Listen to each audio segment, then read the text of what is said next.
Dia wajib dihafal, terutama bapak-bapak, siapapun nanti yang saya kasih mic di hadapan, bertarbiyah jangan bilang saya tidak bisa, harus bisa semua ya, supaya nanti suara kita terdengar oleh malaikat, disaksikan oleh malaikat ya. Labbaik Allahumma labbaik, labbaik la syarika laka labbaik, innal hamda wan ni'mata lak, wal mulka la syarika lak. Labbaik Allahumma labbaik, labbaik la syarika laka labbaik, innal hamda wan ni'mata lak, wal mulka la syarika lak. Pejamkan semua mata, kita dengan hati. Labbaik Allahumma labbaik, labbaik la syarika laka labbaik, innal hamda wan ni'mata lak, wal mulka la syarika lak. Jangan jujur nggak kelihatan itu. Maju, ojaknya maju. Allahu Akbar. Ketika duduk di pesawat, enggak saya jelaskan aja. Ketika duduk di pesawat, ketika mau tayamum, tolong perhatikan sepatu sendal itu dijauhkan dari telapak kaki. Saya khawatir ini ihtiyati dalam Islam agama. Kehati-hatian. Siapa tahu perjalanan Bapak Ibu dari rumah Balikpapan, Jakarta, naik pesawat terinjak tai. Mau tai apa terserah. Yang penting bukan tainya, najisnya. Jelas ya, najisnya. Tapi kalau Bapak yakin saya perjalanan saya aman aja, nggak ada meeting yang berfiltrasi, oke silakan injak aja sepatu sendal. Ketika bertayamum dan begitu sholat. Karena mungkin mau sholat masalahnya. Tidak mungkin sholat di atas najis, tidak mungkin. Ini semua ihtiyati saja. Tapi kalau yakin, saya perjalanan saya tadi aman-aman saja di airport, naik pesawat segala tadi sampai dari Balikpapan, aman, apa ini masalah? Ya. Ini ketika tayamum. Misalnya sholat maghrib isya, oke. Yang sholat maghrib nggak bisa diapa-apain, harus 3. Sholat isya boleh di kosor menjadi 2. Misalnya kalau dalam bahasa Arab, usolli sholatal maghrib jam'an wa qasran majmu'an ilaihil Aisyah.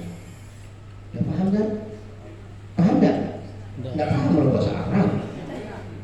Kalau artinya begini kurang lebih, saya aku sholat maghrib isya di jamak kosor yang dimasukkan di dalamnya sholat isya. Jadi waktu isya, waktu maghrib, atau istilah dalam yang Bapak Ibu sering sebutkan adalah jamak takdim. Mazmu'an ilaihil isya, dimasukkan ke dalamnya isya, berarti sholat maghrib. Nanti isya lain lagi,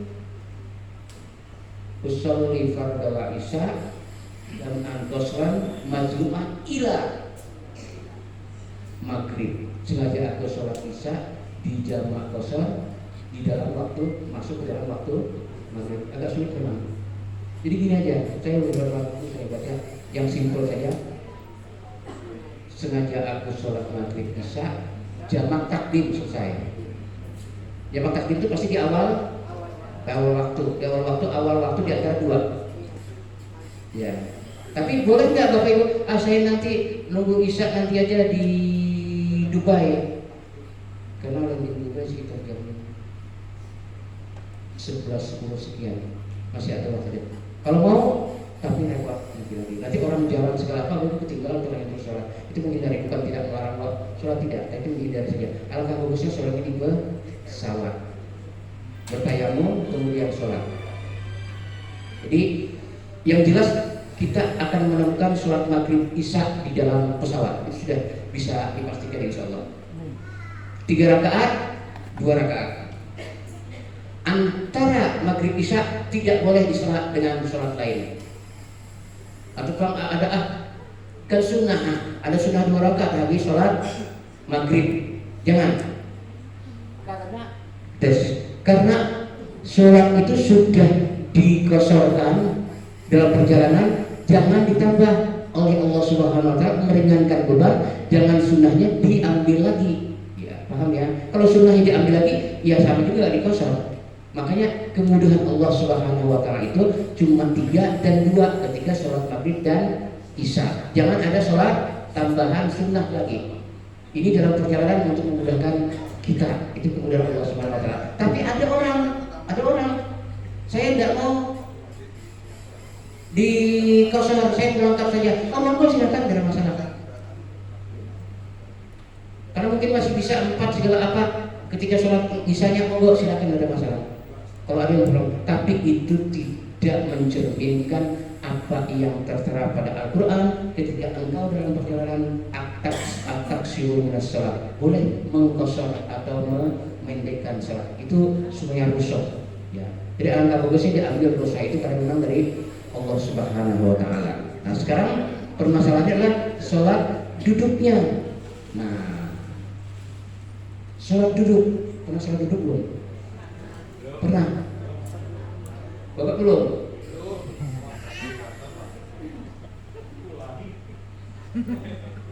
Sholat duduk. Sholat duduk itu pertama, sulit untuk khusyuk. Itu pertama, sulit untuk khusyuk. Tapi tetap Bapak Ibu berpedoman bagaimana sholat itu khusyuk.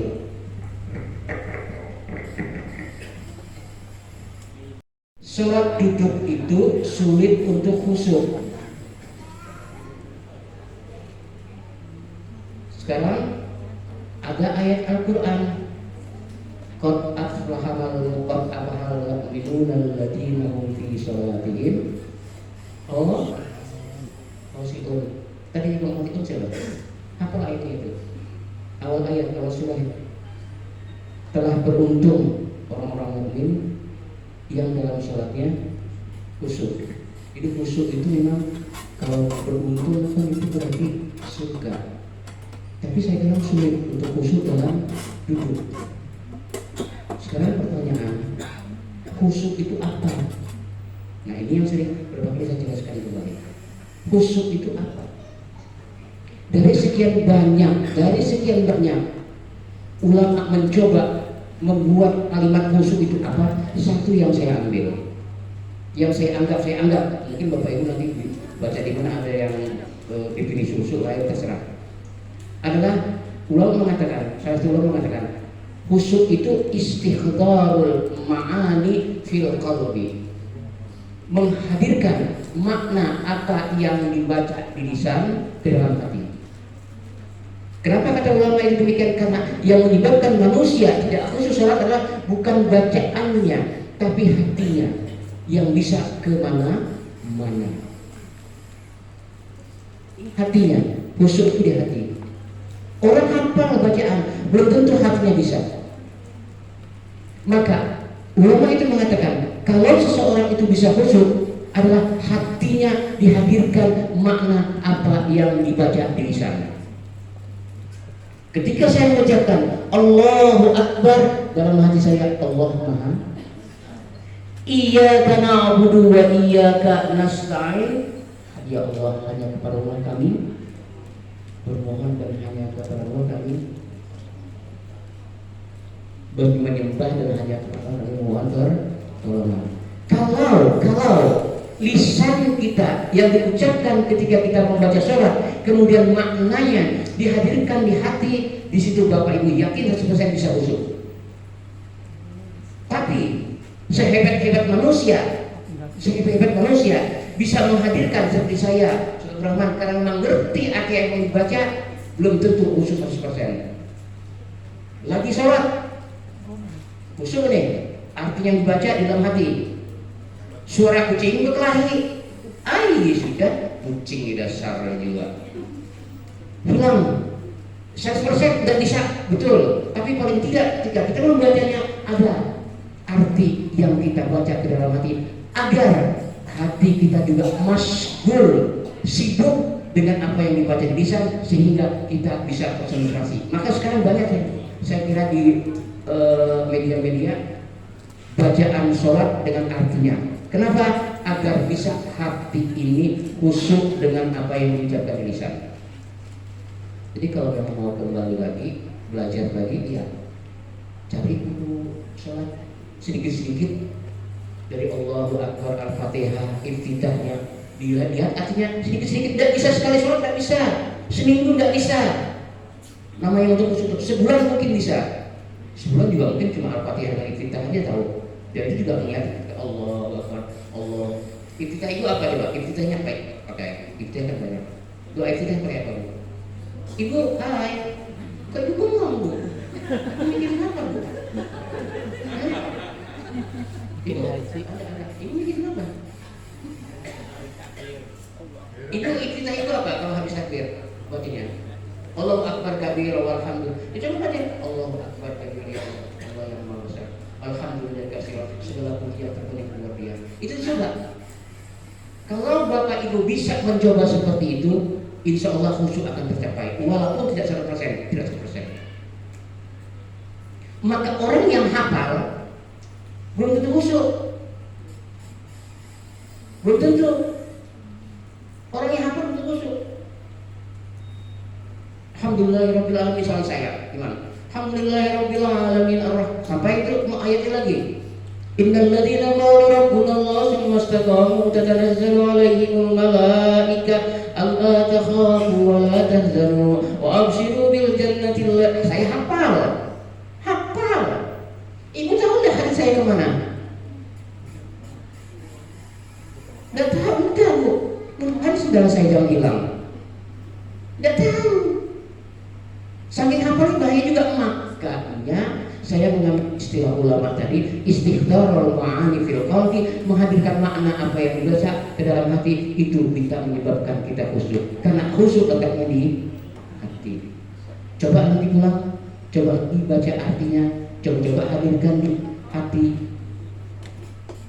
Insya Allah hati bisa masuk dengan bacaan itu. Ya, ini contoh definisi yang saya ambil dalam satu masalah definisi tentang khusyuk. Sekarang sholat duduk, saya katakan tadi, sholat duduk saya katakan sulit untuk khusyuk. Sekarang saya coba, saya ambil sholat yang 2 rakaat, sholat isya. Perhatikan, saya sholat duduk, saya juga tayamum tadi, saya sholat saya, ya. Mau takbir, mau azan, tidak usah, cukup iqamah saja. Tanpa iqamah juga boleh langsung. Niat, sengaja aku sholat, misalnya dari bisa jamaah sholat ada maktab, karena waktunya di sholat maghrib. Allahu Akbar. Baca Al-Fatihah, baca Iftitah, baca Al-Fatihah, baca surat pendek. Ingat, surat pendek. Di pesawat ini, jangan yang panjang. Ini aku wallah ya pendek. Sekarang tahu pesawat kadang-kadang pendek. Selesai, Allahu Akbar. Sedikit aja, berarti ruku. Sami Allahu liman hamidah, berarti berdiri. Allahu Akbar agak dalam. Sujud pertama. Allahu Akbar, duduk antara 2 sujud. Allahu Akbar, dalam lagi. Sujud kedua. Allahu Akbar, berdiri. Baca Al-Fatihah, baca surat pendek. Allahu Akbar, sedikit ruku. Sami Allahu liman hamidah, berdiri. Allahu Akbar, sujud pertama.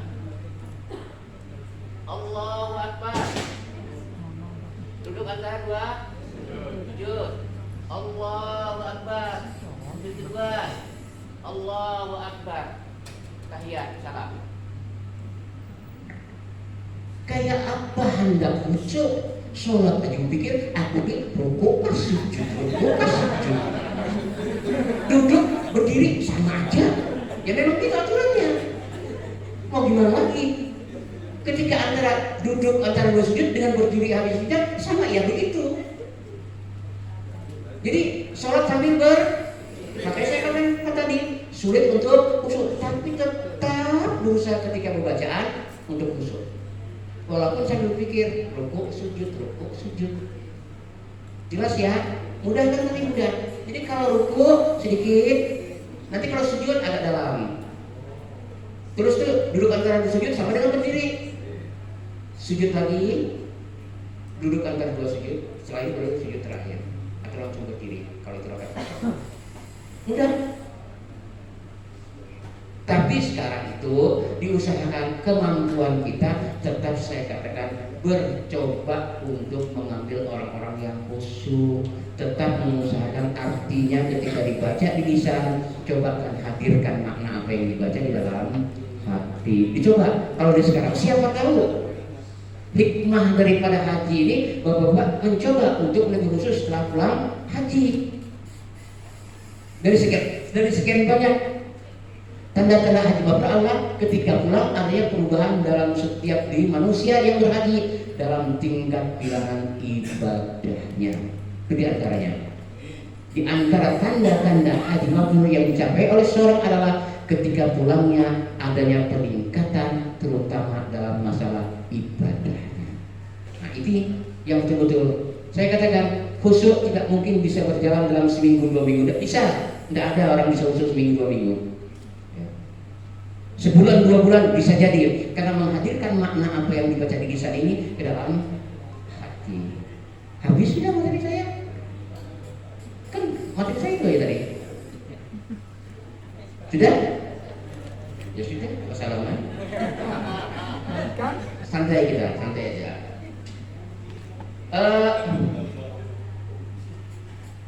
Tadi saya sudah menyampaikan Bapak itu darah istihadah itu di dalam bahasa Indonesia disebut darah apa?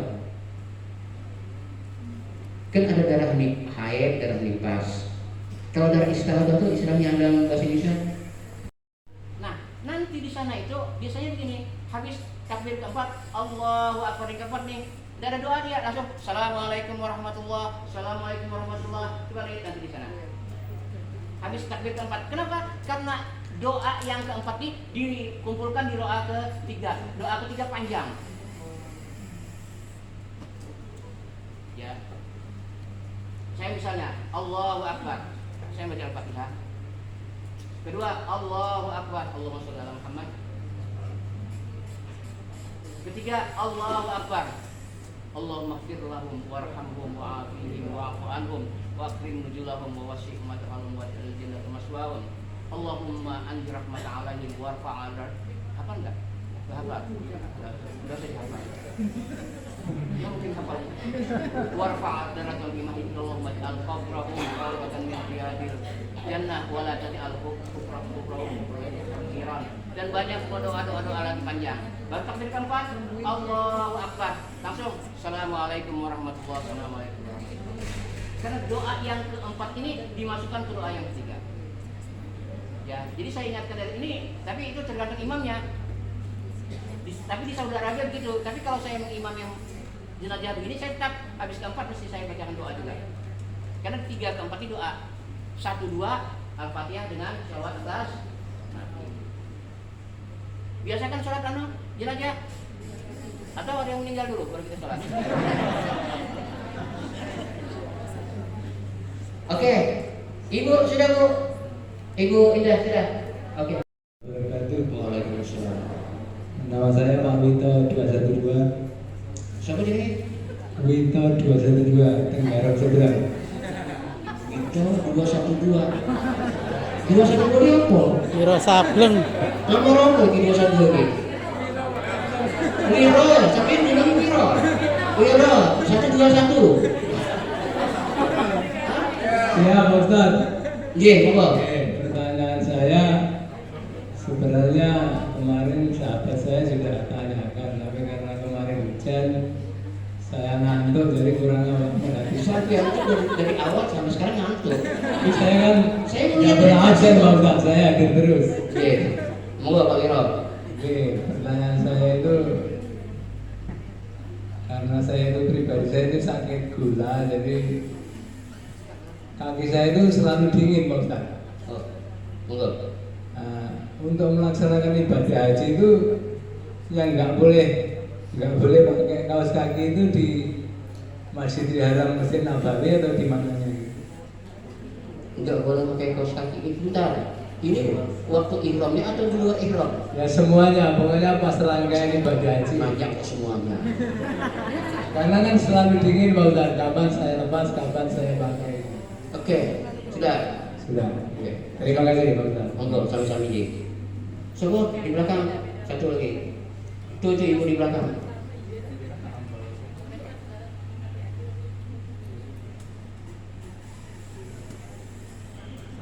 Sampean di Mas Biro. Sampean di seberang. Kalau tiga musim durian enggak?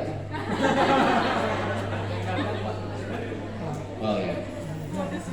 Ya monggo Ibu silakan nama Bu. Assalamualaikum warahmatullahi wabarakatuh Ustaz. Saya Ibu Zulaiha dari Balikpapan. Iya monggo. Saya tanya Ustaz, apakah kita selama di Masjid Nabawi kita dapat sholat arba'in, dan kalaupun ada, apa keutamaannya dan bagaimana tata caranya Ustaz? Terima kasih.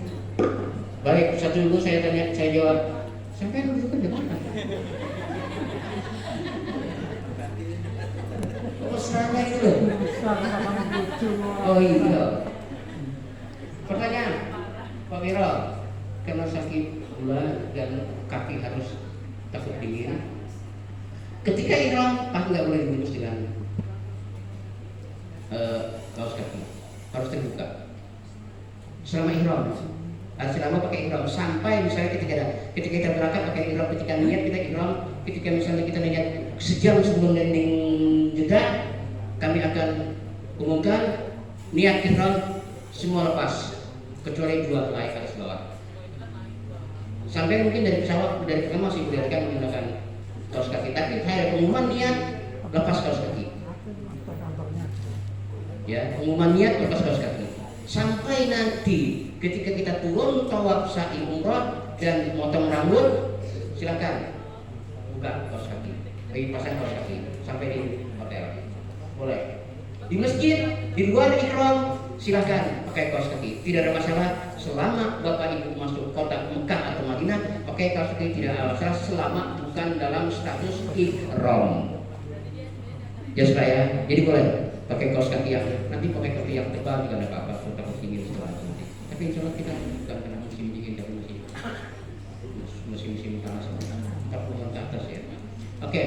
Ibu pertanyaan Julaiha, masalah arba'in, kita tidak ada arba'in.